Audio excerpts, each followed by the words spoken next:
Hello goodness, welcome back to another video. Some news came out today that Arsenal are close to signing Victor GYOKERES. I'm going to be going into detail with that and just reading the source and telling you really what we can really expect if it's actually going to happen. But before I begin, if you are new here, please like, share, subscribe. Be much appreciated. So without further ado, let's begin. Sports Witness, which is a source in Portugal, have said that Arsenal are very close to signing Victor GYOKERES with only financial details holding up the transfer. And then a couple of days before that, we had another source here from universalsporting.com, which said that Arsenal are preparing to offer 80 million for striker GYOKERES in the coming days. So some interesting news there resounding Victor GYOKERES.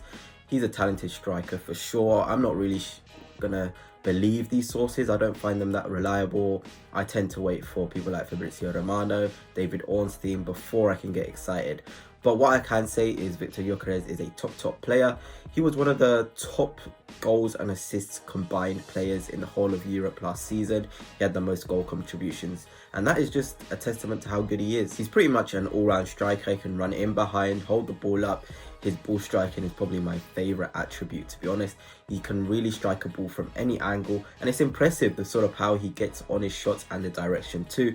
And I feel like he would be a good addition to us, but that 80 million price around that release clause he has does put me off. I do think value for money, he is 26, although he's not the oldest player. You wouldn't really want to be spending that much money on him, but he was one of the best strikers in the whole of Europe last season, so maybe 80 million is actually a bargain for him. I just think, do we actually need a centre forward? And I see all these links to Sesko, GYOKERES. Do we really need them? They are fantastic players. They've got really good attributes that could improve the squad, but when you've got someone like Kai Havertz, I am a big fan of, and Gabriel Jesus as two striker options. I know a lot of you don't really think that is enough for us next season, but I want to see Havertz over a full season, and then we can assess whether we need to spend so much money on a striker. I'd rather wait a season with Havertz, see how he does next season up front, and then go in for like a big name like Victor Osimhen, who'll be on the market next season. I think going in for a striker now wouldn't make sense. Better off getting a winger, like I said in yesterday's video, like Nico Williams, like Pedro Neto,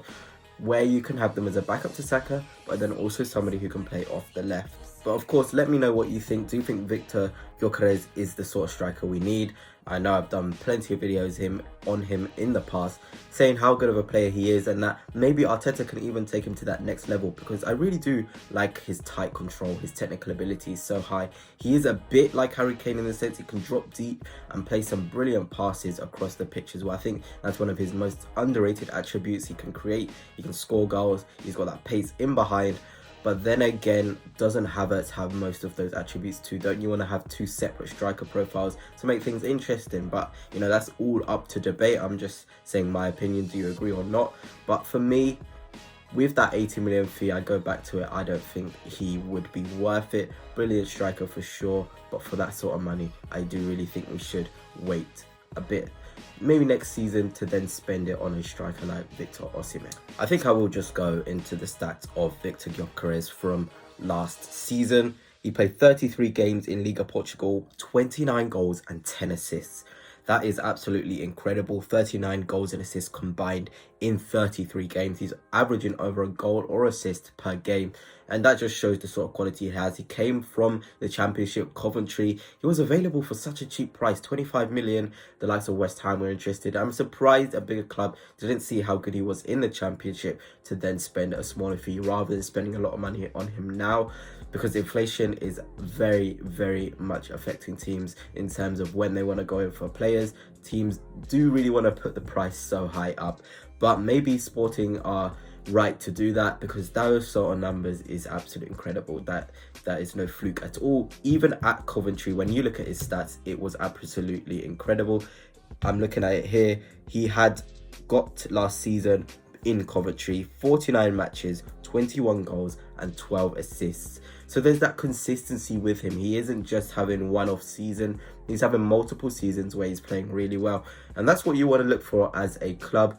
is the player you're signing just not going to be that one season wonder? Have they been consistent in their growth, in their improvement with their stats? And Victor Gyökeres has certainly been consistent with his stats, from being at Coventry to now being at Sporting. But yeah, just to end off this video, I'm just gonna say some news that has also come out, that the Emirates Cup will be going on during August, and apparently we will be playing against Bayer Leverkusen, which is Granit Xhaka's old team, current team, sorry. So that gives us an opportunity to see Granit Xhaka and properly, you know, appreciate what he's done and congratulate him, of course, on winning the Bundesliga with them last season. And of course, apparently Olympique Lyonnais as well is the other opponent for the Emirates Cup, with Alexandre Lacazette returning too. So really interesting news there, and hopefully we can have a really good pre-season so we can go into the season with a lot of confidence and a lot of self-belief. But anyway, guys, that's it for now. Hope you've enjoyed this video. If you have, of course, like, share, subscribe. Until next time, peace.